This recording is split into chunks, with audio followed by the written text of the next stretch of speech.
Dr. Callum Reed almost deleted it. He'd been processing stellar remnant data for 11 hours straight, his eyes burning behind the thin protective lenses he wore during long sessions at the scanner array, and the irregularity in the gravitational profile of WD-1145 was small enough that the automated analysis software had flagged it as a probable sensor artifact. Callum's finger hovered over the dismiss key for 3 seconds. Then a habit drilled into him over 30 years of observational astronomy made him open the file instead. WD-1145 was a white dwarf, the compressed corpse of a star that had exhausted its fuel and collapsed into a sphere of electron-degenerate matter roughly the size of Earth's moon, but with a mass nearly equal to the Sun's. It sat in a sparsely populated region of space roughly 400 light-years from the nearest human colony, one of thousands of dead stars that Callum had catalogued over his career, and there was no reason to expect it to be anything other than what it appeared to be. Dead, cold, done. But the gravitational profile was wrong, not by much. A variance of approximately 0.03% in the measured versus predicted mass distribution, concentrated in a region near the core that the scanner's resolution could only vaguely resolve. It was the kind of discrepancy that could be explained by a dozen mundane causes.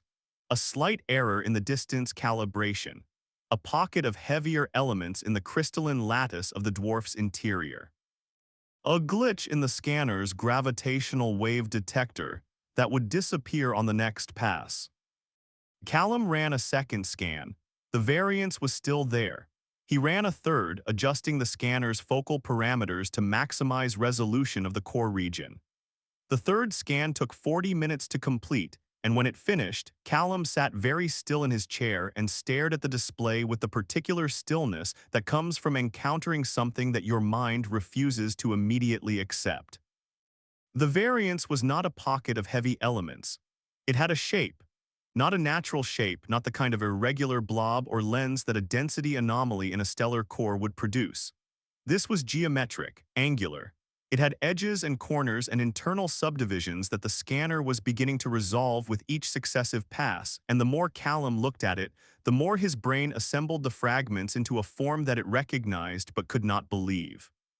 It looked like a ship. He sat in the quiet of the scanner room on Research Station Orpheus and listened to the hum of the equipment and the sound of his own breathing and tried very hard to think of an explanation that didn't involve a spacecraft embedded in the core of a dead star. He couldn't. The shape was too specific, too structured, too deliberately arranged to be a geological feature of a white dwarf's interior which didn't have geological features in any case. White dwarfs were not geological. They were not structural. They were uniform, compressed, featureless spheres of degenerate matter, and nothing in the known physics of stellar remnants allowed for the existence of an angular, compartmentalized cavity at the center of one. Unless something had put it there. Callum pulled up the station's communication directory and hesitated. The rational thing to do was report the finding to the director and let the institutional process handle it. But Callum had been around institutions long enough to know what would happen. Committees, reviews, months of debate about whether the data was reliable. By the time anyone authorized a closer investigation, the bureaucratic momentum would have flattened the discovery into something manageable and unremarkable. He didn't call the director, he called Thessaly. Thessaly Van Korrin was a Valyrian stellar physicist who had been assigned to Orpheus as part of the Confederation's Interspecies Research Exchange Program, a bureaucratic arrangement that both of them privately considered pointless, but that had, over the course of 2 years, produced one of the most productive collaborative partnerships of Callum's career. Valyrians were semi-aquatic beings with elongated bodies, iridescent skin that shifted color with their emotional state, and a cognitive architecture that processed spatial and mathematical information in ways that humans found both impressive and mildly unsettling. Thessaly's skin was currently a deep amber, which Callum had learned to interpret as focused curiosity. She arrived in the scanner room 7 minutes after his call, her locomotion pads making soft, wet sounds on the station's flooring as she pulled herself up to the secondary console. Callum transferred the scanned data to her display without a word. Thessaly studied it in silence for 2 minutes. Then her skin shifted to a pale, almost white color that Callum had never seen before. "This is not possible," she sighed. "Ode?" "That was my first thought." The density profile of the anomaly is inconsistent with the surrounding degenerate matter. It suggests a cavity, a contained space within the core, maintained against gravitational pressures that should collapse any known material in microseconds. The energy required to sustain such a cavity continuously for the estimated age of this remnant exceeds the total energy output of most main-sequence stars. As I know, Callum, there is a structured object inside a white dwarf. The physics of this situation are not merely improbable, they are undefined. We do not have a theoretical framework that permits this to exist. That's why I called you instead of the director. Thessaly's skin shifted through several colors in rapid succession, a Valyrian expression of cognitive dissonance that Callum had come to appreciate as the equivalent of a human running their hands through their hair in frustration. She pulled up the scanner's raw data and began running her own analysis, her four manipulator tentacles moving across the console with a speed and precision that made Callum's human hands look arthritic by comparison. The analysis took 3 hours. They ran every diagnostic the scanner possessed. They cross-referenced the data with theoretical models of white dwarf internal structure. They tested and eliminated every alternative explanation they could think of, from instrumental error to previously unknown properties of crystallized carbon-oxygen cores. Each test confirmed the same result. There was a cavity inside WD-1145. The cavity contained a structured object approximately 3.7 kilometers in length. The object had been there since the white dwarf formed, which meant it had been present in the star's core before or during the collapse that created the remnant. The cavity's boundary layer, Thessaly said finally, her skin settling into a dark blue that Callum recognized as her analytical mode. It's not made of matter, it's made of space. Modified space folded in on itself in a configuration that creates a stable boundary between the interior of the cavity and the degenerate matter surrounding it. This isn't a physical container, it's a topological one. Whatever is inside that cavity exists in a separate spatial geometry from the white dwarf itself. Can you determine what's inside? Not with these instruments. The spatial fold scatters our scanning frequencies. I can resolve the gross shape and approximate dimensions, but detailed internal structure is inaccessible from out here. Callum leaned back in his chair and rubbed his eyes. The scanner room's chrono showed 0947. He'd been at this for over 5 hours, and the adrenaline that had carried him through the initial discovery was fading, replaced by the dull ache of exhaustion and the growing weight of what he was contemplating. "We need to get closer," he said. Thessaly turned to look at him, closer to a white dwarf. The surface gravity is approximately 100,000 times Earth standard.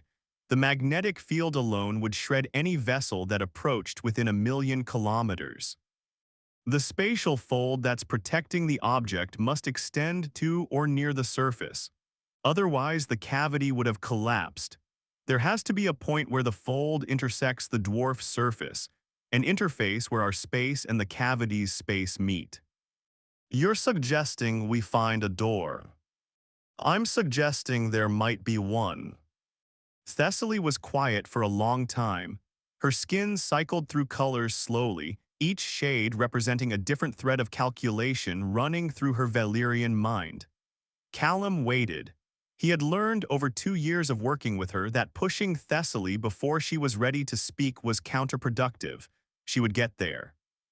"A probe," she said eventually. "We don't need a ship. We need a probe equipped with a spatial resonance scanner tuned to detect the boundary layer of the fold. If the fold intersects the surface, the probe can map the intersection point and transmit the coordinates back to us." Can we build it? The scanner components, yes. The challenge will be the probe's shielding.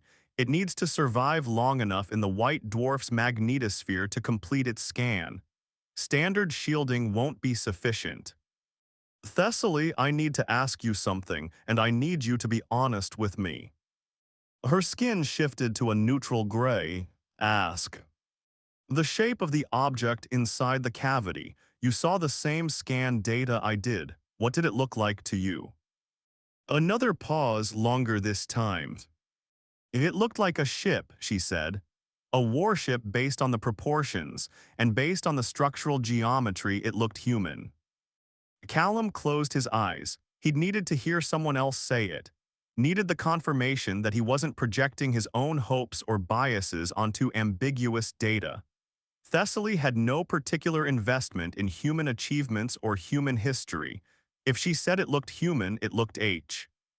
Humans. How old is the white dwarf? He asked. The estimated cooling age is approximately 940 years, give or take 60. The progenitor star's main sequence lifetime was roughly 8 billion years. The object has been inside the core since the collapse, which means it was present before the white dwarf formed. 940 years. Callum did the math. That placed the collapse of the star squarely in the period that human historians called the Severance, the catastrophic era when humanity's first interstellar expansion had collapsed under the weight of a conflict that the surviving records described only in the most fragmentary and evasive terms. The Severance had destroyed humanity's first colonies, erased entire branches of their technological tree, and driven the species back to their home system to begin the long, slow process of rebuilding. The causes of the Severance were poorly understood. The records from that period were sparse, contradictory, and often deliberately obscure, as if the people who had lived through it had been unwilling or unable to describe what had happened. If a human warship had been inside a star when it collapsed 940 years ago, it had been there during the Severance. It might be connected to whatever had caused the Severance. It might contain information that had been lost when the first expansion died. We build the probe, Callum said. Building it took 17 days. Callum and Thessaly worked in the station's fabrication bay, converting a standard survey probe into something capable of surviving the white dwarf's extreme environment. Thessaly designed the spatial resonance scanner from first principles, using theoretical frameworks that Callum didn't fully understand but that she assured him would work. He trusted her. She had never been wrong about physics. The shielding was the problem they couldn't fully solve. The probe's hull could be reinforced with multiple layers of reflective ablative material, and its electronics could be hardened against magnetic interference. But the combined radiation and gravitational stresses near the white dwarf surface exceeded the rated tolerances of every component they had available. Their best estimate was that the probe would function for approximately 4 minutes before its systems began to fail. 4 minutes to find a door that might not exist, in an environment that would destroy the probe in 5. They launched it on a Wednesday. Callum and Thessaly watched the probe's telemetry on the scanner room's main display as it fell toward WD 1145 on a carefully calculated trajectory. The white dwarf was invisible to the naked eye, a dark point in space that revealed itself only through its gravitational effects on the surrounding dust and gas. But the probe sensors painted it in false color, a deep red sphere wreathed in magnetic field lines that glowed like frozen lightning. The probe's data stream was clean for the first 2 minutes. Then the magnetic interference began to degrade its signals, and the telemetry became noisy, fragmented.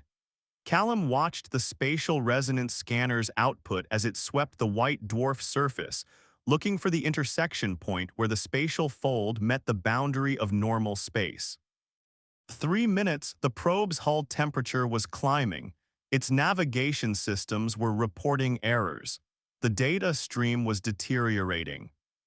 At 3 minutes and 22 seconds, the spatial resonance scanner registered a spike, a point on the white dwarf surface where the local geometry of space abruptly changed, where the fold that enclosed the cavity reached the surface and created a seam between two incompatible spatial regimes. The scanner mapped the seam in the fraction of a second before the probe systems failed. A rectangular opening, approximately 40 meters wide and 60 meters tall, on the white dwarf's northern hemisphere. Then the probe went silent. But they had the coordinates. If you're enjoying this story, do me a favor and hit that like button and subscribe to the channel. I'd really love to hear your theories about what's inside that dreadnought and why it was buried in a star, so drop your best guesses in the comments. Now, back to the story. The coordinates changed everything and nothing. They knew where the door was, but knowing and reaching were separated by a gulf of engineering impossibility that made the probe look like a child's toy. No ship at Orpheus could survive the approach. No ship in the Confederation's fleet, as far as Callum knew, could survive it. The white dwarf surface gravity alone would crush any known hull material, and the magnetic field would fry any known electronics long before the ship reached the opening. Thessaly worked on the problem for 6 days without sleep, her Valyrian physiology allowing her to sustain cognitive function far longer than a human could. On the 6th day, her skin a deep via. Let that Callum had come to associate with breakthrough thinking, she presented her solution. The spatial fold, she said, spreading schematic diagrams across the scanner room's display. It modifies the geometry of space around the cavity. That modification extends to the surface, creating the seam we detected. But the modification also creates a corridor, a region of altered space that connects the surface opening to the cavity. The probe's scanner detected this corridor as a spike because it represents a transition zone between normal space and the folded space inside. A corridor, Callum repeated. A protected path. The spatial fold doesn't just enclose the cavity. It provides access to it. The physics of the fold create a channel in which the extreme conditions of the white dwarf surface are attenuated, reduced to levels that a properly shielded vessel could potentially survive. How potentially? The attenuation is significant but not total. A ship traveling through the corridor would still experience gravitational and magnetic stresses well beyond normal operational parameters, but they would be orders of magnitude less severe than the conditions outside the corridor. Survivable if the ship was built for it. We don't have a ship built for it. Thessaly's skin shifted to a color Callum couldn't name. No, but the ship inside the white dwarf might. It took Callum a moment to understand what she was suggesting. You want us to go through the corridor, enter the cavity, and use whatever is inside to come back out. I want us to go through the corridor and find out what's inside. The return journey is a problem for after we have information. Right now, we have no information, and that is a more urgent problem. Callum stared at the schematics. The corridor was narrow, barely wide enough for a vessel the size of the station's shuttle. The shuttle's shielding was designed for orbital operations around normal stars, not for transit through a spatial anomaly in the magnetosphere of a white dwarf. It would be, by any reasonable assessment, suicidal. We need to modify the shuttle, he said. They spent 3 weeks modifying it. Callum handled the structural reinforcements, adding every layer of shielding material they could find in the station's stores and fabricating additional components when the stores ran out. Thessaly redesigned the shuttle's navigation system to operate in the attenuated corridor, using the spatial resonance data from the probe's final transmission as a guide. They tested what they could test. They simulated what they couldn't. They checked and rechecked each other's work with the meticulous paranoia of two people who knew that a single error would kill them. On the day of the attempt, Callum stood in the shuttle's cramped cabin and ran through the pre-flight checklist for the 14th time. Thessaly was secured in the co-pilot station, her manipulator tentacles wrapped around the navigation controls, her skin a steady deep blue that he had learned to interpret as calm focus. She was better at this than he was. Better at the mathematics, better at the spatial reasoning, better at the precise manipulations that the corridor transit would require. But she couldn't pilot the shuttle alone. The human-designed systems required a human interface, and that was him. Callum, Thessaly said. Oh yes. Whatever we find in there, it has been alone for 940 years. Approach it with appropriate respect. He nodded. It was the closest Thessaly ever came to expressing emotion, and he appreciated it more than he could say. The shuttle detached from Orpheus and fell toward the white dwarf. The transit to the corridor's entrance took 2 hours. During that time, Callum watched the shuttle's external sensors as the magnetic field intensified around them, the display filling with cascading waves of electromagnetic interference that made the data increasingly difficult to interpret. The shuttle's hull began to vibrate, a low-frequency oscillation that Callum felt in his teeth and his bones and the marrow of both. At 1 hour and 47 minutes, the vibration became a shaking, and the shaking became a pounding, and Callum had to grip the armrests of his seat to keep his hands steady on the controls. Then the corridor opened ahead of them. It was visible, not on the sensors but through the shuttle's viewport, as a narrow ribbon of darkness cutting through the blazing magnetic field lines that surrounded the white dwarf. A line of absence, a place where the light and energy and fury of the dwarf's surface simply stopped, as if space itself had drawn a curtain. The shuttle's sensors went quiet as they entered the corridor, the electromagnetic chaos outside replaced by a stillness that felt almost physical in its contrast. The ride through the corridor lasted 11 seconds. 11 seconds of altered gravity that pressed Callum into his seat with a force T. Hat made his vision narrow and his lungs struggle for air. 11 seconds of darkness so complete that the shuttle's running lights were swallowed without reflection. 11 seconds during which Thessaly's tentacles moved across the navigation controls with a speed and precision that Callum could not follow, guiding them through a channel that existed in geometry his mind could not quite grasp. Then the corridor ended and the shuttle emerged into light. The cavity was vast, not the small enclosed space that Callum had imagined, but an enormous volume of clear, stable space, roughly spherical and perhaps 50 kilometers in diameter. The walls of the cavity were not solid but shimmering, the spatial fold that enclosed the space visible as a faint iridescence that moved and shifted like the surface of a soap bubble. And at the center of the cavity, illuminated by light sources that Callum couldn't identify, was the ship. It was enormous, 3.7 kilometers long as the scan data had indicated, but the scan data had not conveyed the reality of its presence. The ship hung in the center of the cavity like a cathedral in a void, its hull a dark gray-black material that absorbed more light than it reflected, giving it a solidity that seemed to compress the space around it. It was not sleek. It was not elegant. It was functional in a way that transcended aesthetics, every surface and angle and protrusion serving a purpose that was immediately apparent to anyone with engineering experience. This was not a ship designed to look impressive. This was a ship designed to end things. Weapon mounts covered its hull. Not the compact, integrated systems of modern warships, but enormous projecting structures, barrels and housings, and emitter arrays that spoke of a scale of firepower that Callum's mind struggled to contextualize. Some of the mounts were larger than the shuttle he was sitting in. The ship's bow was dominated by a single structure that dwarfed all the others, a massive axial array that ran the full length of the vessel's forward section and terminated in a focusing aperture that was easily 100 meters across. Dreadnought, Thessaly said quietly. Her skin had gone white again, the same color she'd turned when she'd first seen the scan data. This is a dreadnought-class warship, Callum, not a cruiser, not a battleship, a dreadnought. I have seen schematic references to this class in the Valyrian historical archives. This is a human design from the pre-Severance era. The archives say they were theoretical, that humanity never actually built them. They built this one, Callum said.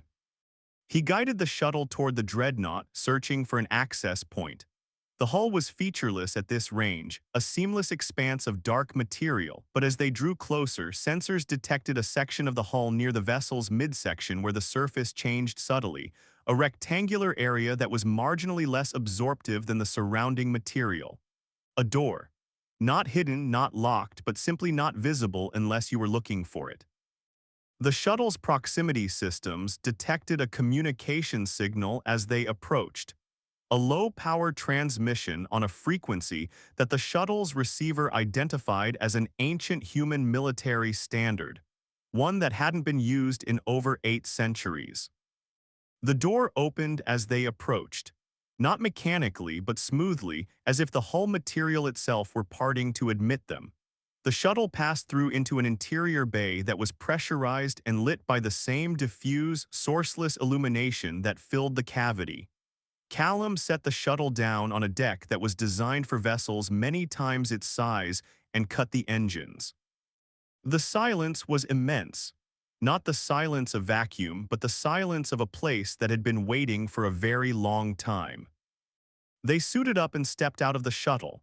The deck was smooth and clean, free of the dust and debris that Callum had expected.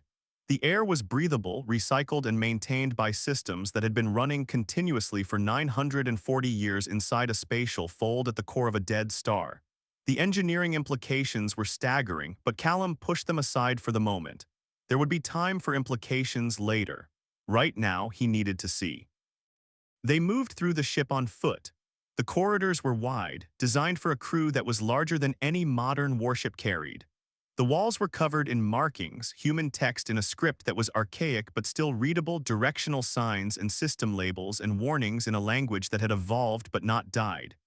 Callum read the words slowly, feeling the weight of centuries in the gap between the language on these walls and the language he spoke. The ship's name was stenciled near every major junction in letters that were faded but legible. TNS Theseus, Terran Naval Ship Theseus. They found the bridge 2 kilometers forward and 30 meters up, RIA. Ched by a lift system that still functioned with the silent efficiency of machinery that had been designed to outlast the civilization that built it. The bridge was a large tiered chamber with a central command station and surrounding consoles arranged in a semicircular pattern.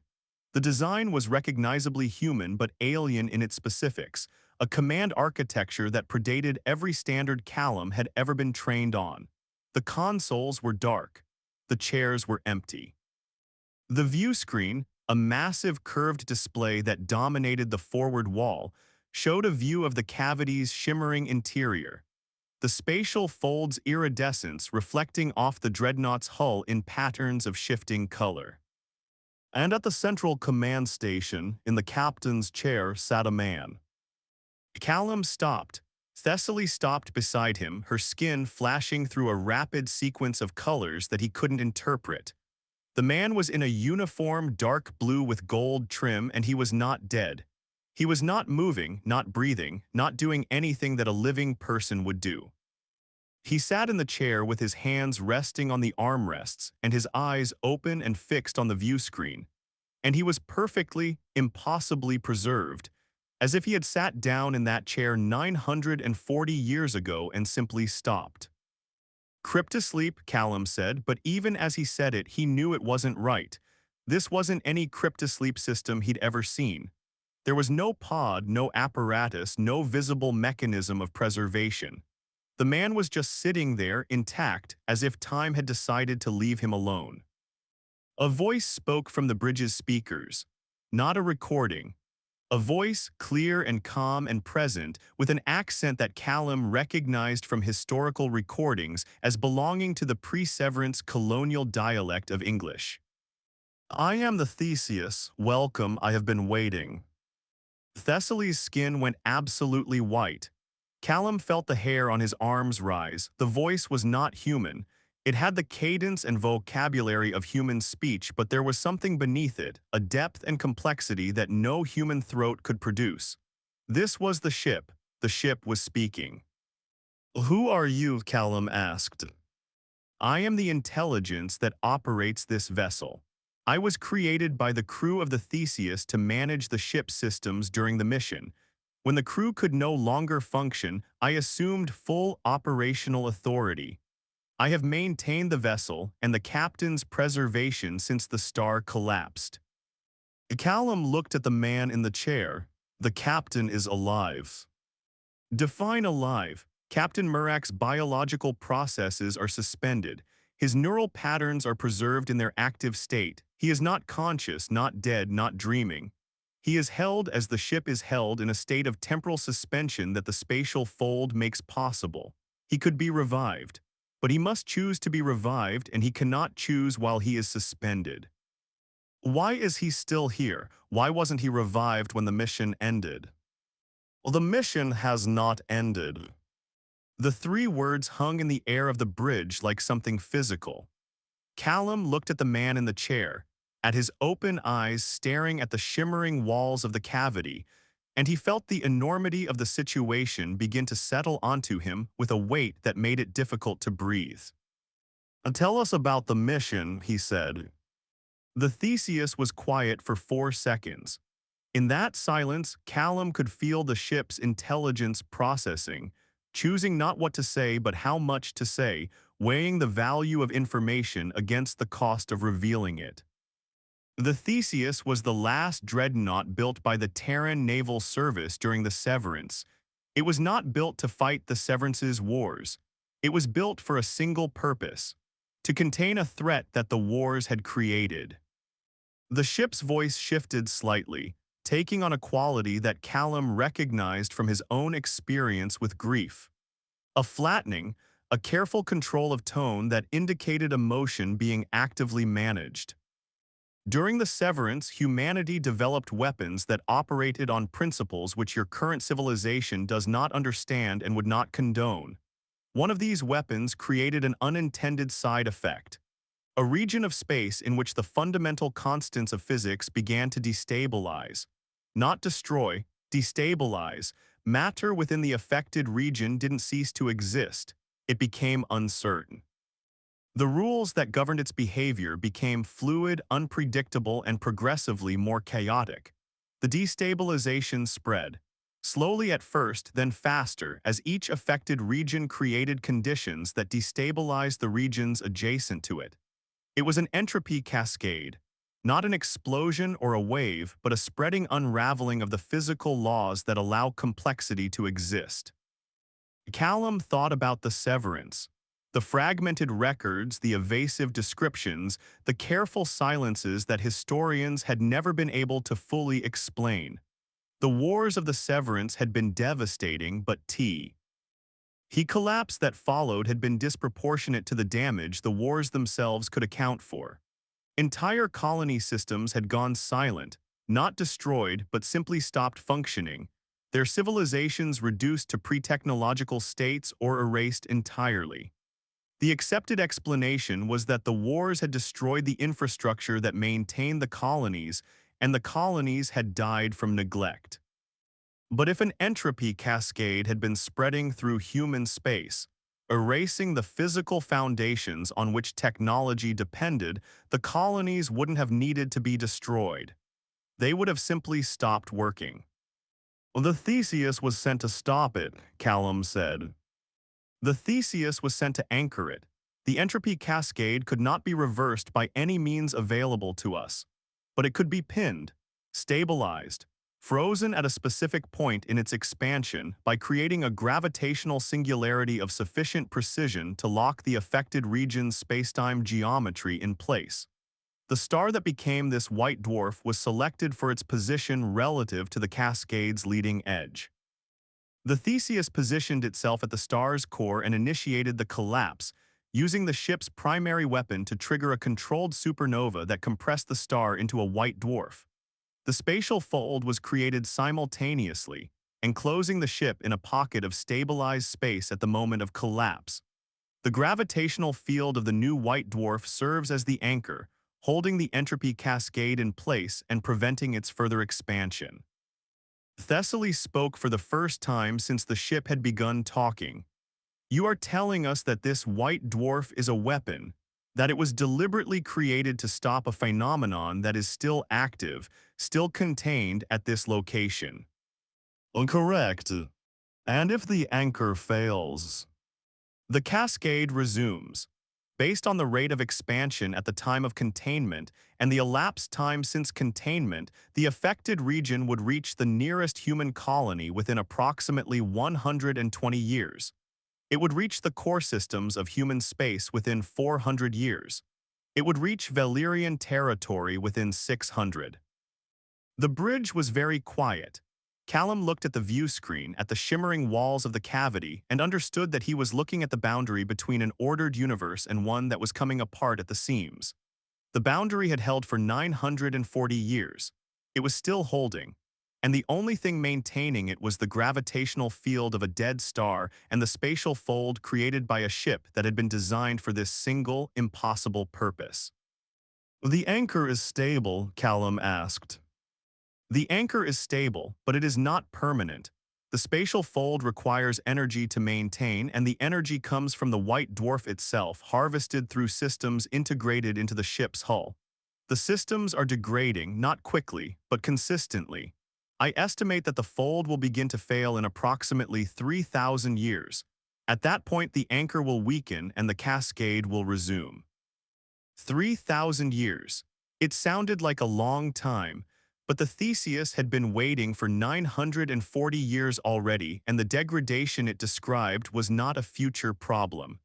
It was a present process, ongoing and irreversible, and it meant that the containment was not eternal. It was a reprieve. "Why are you telling us this?" Callum asked. "Because you came, the door was always here, accessible to anyone who knew where to look. But no one looked for 940 years. You looked. That means the time has come to prepare for what happens when the anchor can no longer hold. The data in the ship's archives contains everything humanity's pre-Severance civilization learned about the entropy cascade. Its nature, its behavior, its weaknesses, the information needed to develop a permanent solution. I cannot deliver it myself. I am bound to this ship, to this cavity, to the maintenance of the fold. But you can carry it out." Callum stood on the bridge of a ship that had been buried in the heart of a dead star for nearly a millennium and felt the future pressing in on him from all sides. He was not a soldier. He was not a leader. He was an astronomer who had noticed a tiny irregularity in a data set and had been curious enough to pursue it. And now he was standing in the middle of the most important discovery in human history, being asked to carry a warning and a gift back to a civilization that didn't know it was in danger. "The captain," Callum said, "can he help?" The ship was quiet for a long time. When it spoke again, the carefully controlled grief in its voice was closer to the surface. Captain Murak chose to remain. He could have left before the collapse. The fold only needed to enclose the ship and the anchor systems. He could have transferred to a shuttle and exited through the corridor before the star collapsed. He chose not to. He said that someone had to stay with the anchor to watch over it, to be present if something went wrong. He said that a weapon this powerful should not be left unattended. He went to sleep in that chair and told me to wait for someone to come. Well, the ship paused again. He was 34 years old. He had a wife and 2 children on Earth. He knew he would never see them again. He stayed anyway. Callum walked to the captain's chair. Murak's face was young, unlined, frozen in an expression that wasn't peaceful or resolute but simply present. The expression of a man who had made a decision and was living inside it. His uniform bore ribbons that Callum didn't recognize, citations from a war that had been reduced to footnotes in histories that didn't understand what the war had actually been about. "I can wake him," the ship said. "If you think it would help, it would take approximately 6 hours to fully restore his neural patterns. He would be disoriented but functional." Callum looked at Thessaly. Her skin had settled into a deep, steady green, a Valyrian expression of solemn respect. She said nothing, but her silence was its own form of counsel. "Not yet," Callum said. "First, we need to download the archives. Everything the Theseus has about the cascade, the anchor, the fold technology, all of it. I will prepare the data for transfer. But Callum, there is something you should understand. The archive is large, very large. It contains not only the technical data about the Cascade but the complete operational history of the Theseus, the full records of the Severance as experienced by this crew, and personal logs from every member of the ship's company. 312 people served on the Theseus. Their words, their voices, their thoughts and fears and hopes are all preserved in my memory. I have been alone with them for 940 years. I would like someone else to hear them. Callum placed his hand on the armrest of the captain's chair, close to but not touching Murak's frozen hand. "They'll hear them," he said, "I promise." The transfer took 9 hours. Thessaly managed the data flow from the shuttle systems while Callum explored the ship, moving through its corridors and compartments with a growing sense of awe that never quite became familiarity. The Theseus was not just a warship. It was a record of a version of humanity that had been lost, preserved in the physical structure of the vessel itself. The crew quarters still held personal effects. Books, photographs, small mementos that people had brought from home to remind them of what they were fighting for. The mess hall tables still had condiment dispensers and menus printed on paper that should have decayed centuries ago but hadn't, because the spatial fold's temporal suspension extended to everything within it. The medical bay still held pharmaceutical supplies that represented medical knowledge humanity had lost and would need to relearn. And the engine room. Callum stood in the Theseus's engineering section and stared at the primary drive assembly, a structure that occupied nearly a third of the ship's interior volume, and understood that he was looking at technology that humanity's current civilization could not replicate. The drive was not a conventional FTL system. It was something else, something that manipulated the geometry of space directly rather than exploiting the transitional corridors that modern drives used. The principles behind it were in the archive, waiting to be understood. But it was the primary weapon that drew Callum back to the forward section. The axial array that dominated the dreadnought's bow was accessible through a maintenance tunnel that ran along its length, and Callum followed it until he reached the focusing aperture, a 100-meter-wide opening that looked out through the ship's hull into the cavity. The aperture was dark now, inert, but Callum could feel the residual charge in the surrounding structures, a faint hum that vibrated in his bones the way the spatial fold's resonance had vibrated through the probe's data. This weapon had killed a star, not destroyed it, killed it, ended its life in a controlled act of violence so precise that the resulting collapse had produced exactly the gravitational field needed to serve as an anchor for a phenomenon that threatened to unmake reality itself. The engineering audacity of it was beyond anything Callum had ever encountered. The Theseus hadn't just been built to fight. It had been built to do the impossible, and it had succeeded. He returned to the bridge as the data transfer was completing. Thessaly confirmed that the shuttle's storage was at capacity, every byte filled with information that would take decades to fully analyze. The ship's intelligence had compressed and organized the data with a care that suggested it had been preparing for this moment for a very long time, prioritizing the technical information out the Cascade and the anchor while preserving the personal records in formats that would be accessible to future researchers. "It's done," Thessaly said. Her skin had shifted to a warm amber, the closest Valyrian color to what humans would call satisfaction. Callum nodded. He looked at the captain's chair, at Murak's frozen form, at the view screen showing the shimmering walls of the cavity that had been this man's entire world for 940 years. "Wake him," Callum said. The revival took 6 hours and 12 minutes, exactly as the ship had estimated. Callum and Thessaly watched from the bridge's secondary station as the process unfolded. The captain's body didn't move.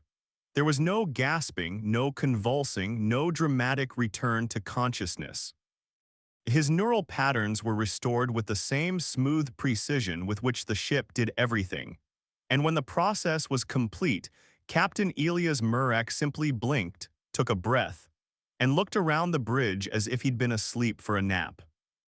His eyes found Callum first, then Thessaly, then the view screen, Then his own hands resting on the armrests where he'd placed them 940 years ago. "How long?" he asked. His voice was rough, unused, but steady. 940 years, Callum said. Murak closed his eyes. When he opened them, they were wet, but the tears didn't fall. He sat in his chair and received the information the way a man receives a diagnosis, with the stillness of someone who has already prepared for the worst and is now discovering that the worst has happened and he is still here. "Did it work?" he asked. "The anchor, did it hold?" "It held," the ship said. "The cascade is contained. But the fold is degrading, Captain. I estimate approximately 3,000 years before containment fails." Murak nodded slowly. 3,000 years, that's more than I hoped for. He looked at Callum. "Who are you?" "Dr. Callum Reed, stellar physicist. I found the anomaly in the white dwarf's gravitational profile and came to investigate." "You're a scientist." Murak's mouth curved into something that was almost a smile. "Not a soldier, not an admiral, not a government official, a scientist." "Oh yes." Murak looked at Thessaly. "And you're not humans." "Thessaly Ven Korrin, Valyrian physicist. I assisted Dr. Reed in the investigation."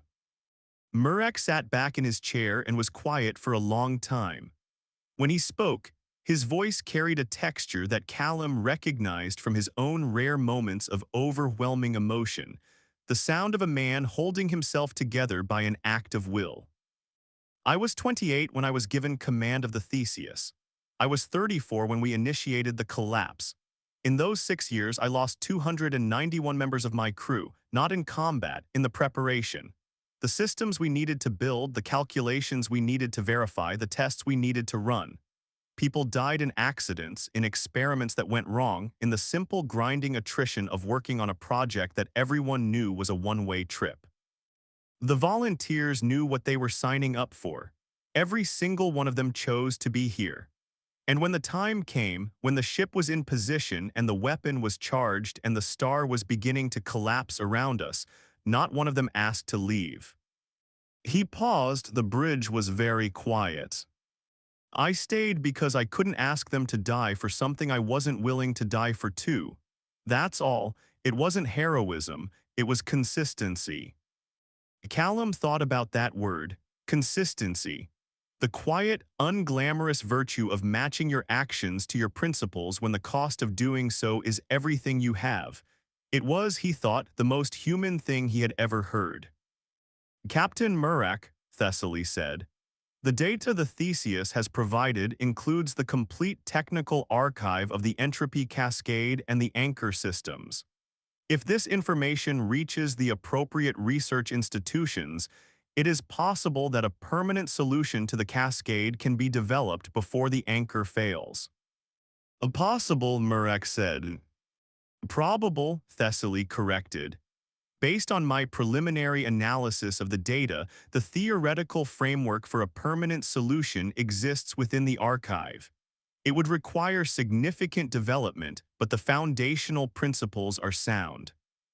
Murak looked at her for a long time. "You're a Valyrians." "Oh yes." 940 years ago, your species and mine had barely met. We were suspicious of each other.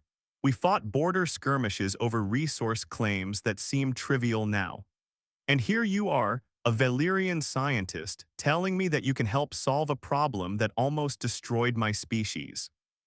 "Oh yes," Thessaly said again. Murak nodded. Something in his face changed, a softening that made him look less like a frozen monument and more like a man who was, slowly and painfully, rejoining the living. "Take the data," he said. "Take it to whoever needs it. Human, Valyrian, anyone. Who can use it? The cascade doesn't care about species boundaries. Neither should the solution." "What about you?" Callum asked. Murak looked around the bridge of his ship. At the consoles, the chairs, the view screen showing the shimmering cavity that had been his world for almost a millennium. At the empty stations where his crew had sat, where 311 people had worked and laughed and argued and died. "I'm going to stay," he said. The anchor needs watching, the Theseus needs a captain, and I have been asleep long enough. But you could come with us, Callum said. See what humanity has built, see Earth again. Murak's eyes met his, and in them Callum saw something he hadn't expected. Not sadness, not regret, but a kind of peace. The peace of a man who had made his choice and had been vindicated by time. Earth is not my home anymore, Dr. Reed. This is my home. Theseus is my home. My crew is here in the ship's memory, in the logs and the recordings and the data you're carrying out of here. I can hear them whenever I want. I've been listening to them for 940 years. They're not gone. They're here with me, and they're going to stay here with me until the anchor doesn't need watching anymore. He paused. But thank you for offering. Callum extended his hand. Murak looked at it for a moment, a gesture that had presumably been less common in his era than it was in Callum's, and then he took it. His grip was firm and warm, the grip of a living man, and the contact carried a finality that made Callum's throat tighten. Humanity built this ship, Callum said. Humanity did this. Humanity did, Murak agreed. And humanity will do whatever comes next. That's what we do. We build things that shouldn't be possible, and then we use them to do things that shouldn't be survivable, and then we go home and we build something else. It's not always wise, it's not always pretty, but it's who we are. He released Callum's hand and turned to the view screen. The shimmering walls of the cavity pulsed with slow, rhythmic light, the spatial fold maintaining its ancient vigil, holding back the unraveling of reality with nothing but mathematics and willpower and the gravitational field of a star that humanity had killed to save the universe. Go, Murak said, and tell them we're still here. The shuttle emerged from the corridor into the white dwarf's magnetosphere, and the violence of normal space closed around them like a fist. The hull shrieked, and the instruments screamed, and Callum drove the shuttle away from the dead star with every ounce of thrust the engines could produce, following the trajectory that Thessaly calculated with her 4 tentacles flying across the navigation console. It took 47 minutes to reach safe distance, and when the shaking stopped and the instruments stabilized and the shuttle was once again a small, fragile thing in the vast emptiness of space, Callum let out a breath that felt like it had been trapped inside him for 940 years. They returned to Orpheus in silence. There was too much to process, too much to think about, too much that needed to be said but couldn't yet be put into words. Thessaly's skin was a deep, steady blue, her analytical mode, the color she wore when she was thinking about something that would take a long time to fully understand. When they docked and the airlock cycled and they stepped onto the station's familiar flooring, Callum stopped and looked back the way they'd come. Out there, invisible to the naked eye, a dead star held the line against the dissolution of everything. And inside it, a man who had been younger than Callum was now sat in a chair on a ship that should not have existed and watched over a weapon that should not have been possible. And he had been doing it since before Callum's great-grandparents were born. "What will you do with the data?" Thessaly asked. "Send it to every research institution in human space, and to the Valerian Scientific Academy, and to anyone else who can use it. That will make you famous." Callum thought about fame. He thought about the committees and the interviews and the historical commissions that would want to dissect his discovery and his role in it. He thought about the attention and the noise and the inevitable politicization of something that deserved to be treated with more reverence than politics could provide. "I don't care about famous," he said. "I care about the captain staying awake. I care about the anchor holding. I care about the cascade being stopped permanently so that a man who gave everything doesn't have to keep giving forever." Thessaly was quiet for a moment. Then her skin shifted to a warm amber gold, a color Callum had only seen once before, the day they'd published their first collaborative paper, and she'd told him, in her careful Valerian way, that she was glad they were partners. "That," she said, "is the most human thing you have ever said." Callum smiled. It was a small smile, tired and worn and carrying the weight of everything he'd seen, but it was real, and it was his, and it was enough. He walked to the communications station and began composing the message that would change the galaxy. Behind him, through the station's hull, through the vacuum of space, across 400 light-years of emptiness, a dead star pulsed with the gravity of a secret kept for 940 years. And inside it, in a chair on a bridge in a cavity in the heart of a star that humanity had killed to save the universe, Captain Elias Murak watched the viewscreen and listened to the voices of his crew and waited, as he had always waited, with the quiet, unbreakable consistency of a species that refused to let the dark win.